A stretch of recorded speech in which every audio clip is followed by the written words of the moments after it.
everyone! My name is Haley. It's summertime! And we're talking about what it means to make waves. Because what you do today can change the world around you. There's lots to do in the summer. Sometimes it can get crazy. Woo! Woo! And sometimes you just want to go outside and relax and blow some bubbles. Look at them just floating in the air, not a care in the world. And sometimes if you're really gentle, you can catch one. Oh. And if you're not, bye-bye bubble. Bye-bye bubble. Fact, the bigger the bubble, the more gentle you have to be. You can't be too crazy, or you'll just end up with soap all over the ground. But when you slow down, think about what you're doing before you do it, and don't lose control, you can make some big bubbles. In today's story, we'll hear about a time when the all-powerful, incredibly strong Son of God chose to be gentle. I'll see you soon. The Bible. It's 66 books of history, stories, letters, and poetry that fit together to form God's one big story. The epic adventure of how He created us and loves us so much that He made a way to rescue us. As we travel through the Bible, from Genesis to Revelation, we discover people who met God and found their lives changed forever. Now, for an amazing story. Inspired by the book of Mark, chapter 10, verses 13 through 16. As Jesus traveled, teaching and healing people, He grew more and more popular. Crowds gathered everywhere He went, and people clamored for His attention. Jesus' friends must have felt like they were on a wild ride some days. This is all getting out of hand. Some days we hardly get to talk to Him. It's like we're just here for crowd control. Jesus has the Pharisees going after Him at every turn, and half of Galilee wants Him to heal a blister or fix a sore toe. As Jesus and His friends traveled toward Jerusalem, they stopped at a town across the Jordan River. Once again, religious leaders tried to heckle Jesus. They won't leave Him alone. After the Pharisees finally left, the disciples gathered around Jesus. At least He gets a break now. Yeah, and we get to actually hang out with Him. Just us. No loud, demanding crowds. It's a ruckus. Jesus' friends looked up to see another group coming their way. Moms, dads, and a whole group of small children.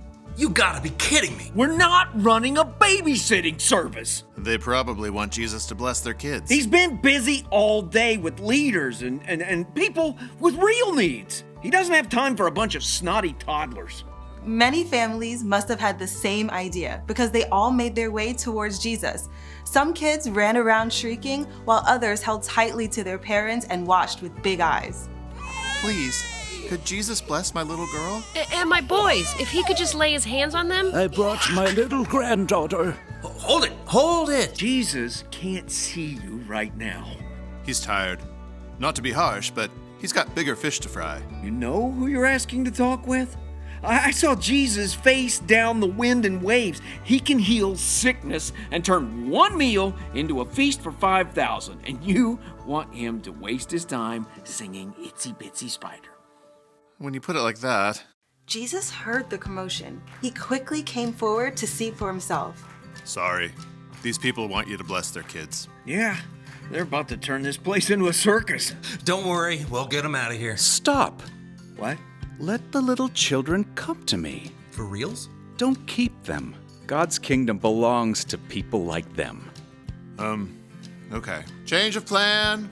Go ahead and bring your kiddos. Line up. Let's keep this orderly. There was something about Jesus that made every single child feel safe. They crowded around Him, laughing and talking and asking all of their questions at once. Jesus, I hurted my finger. See my boat? It goes swoosh underwater, but my daddy won't let me fish with him at night because it's past my bedtime and do you like rabbits? Jesus, I want to play hide and seek. Children were considered the least important people of all at this time, but Jesus stopped everything to welcome them with His arms open wide. He cradled wide-eyed babies.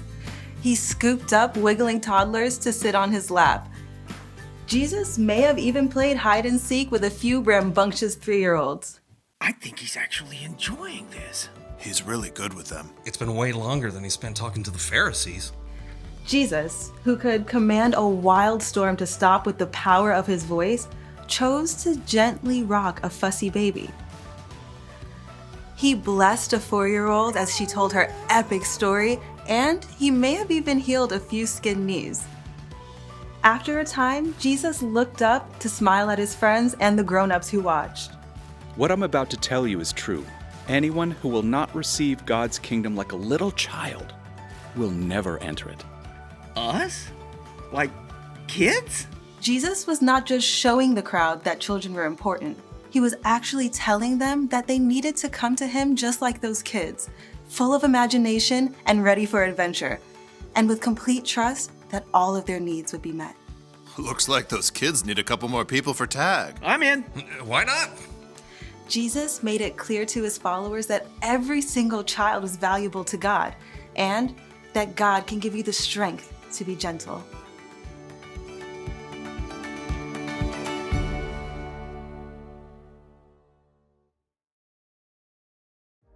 I think we can all agree that Jesus is strong, right? He healed the sick. He stopped a thunderstorm. He brought people back from the dead. And yet, Jesus took time to care for little kids. That takes gentleness. Gentleness is something we all need from time to time. Don't get me wrong, there's a time for crazy. Woo! Then there are times when you need to be gentle, like when you're around babies or little kids, or when you're around someone who's sick, or even someone who's really sad. Being gentle means taking the time to think about someone else's needs. It's slowing down, thinking about what you're doing before you do it, and not losing control. It's kind of strange, but it actually takes strength to be gentle. Like when you're super excited, woo! Oh, or when you're angry or frustrated. You have to be strong to really get yourself under control. And then you can make a big difference in the world. Woo, woo, woo. And if you don't think you've got enough strength to be gentle, check this out. When you put your trust in Jesus, God gives you the Holy Spirit to help. So, listen closely. Here's the one thing to remember today. God can give you strength to be gentle. See, you don't have to go crazy to make waves, but it's still fun sometimes. Woo-hoo! Yeah!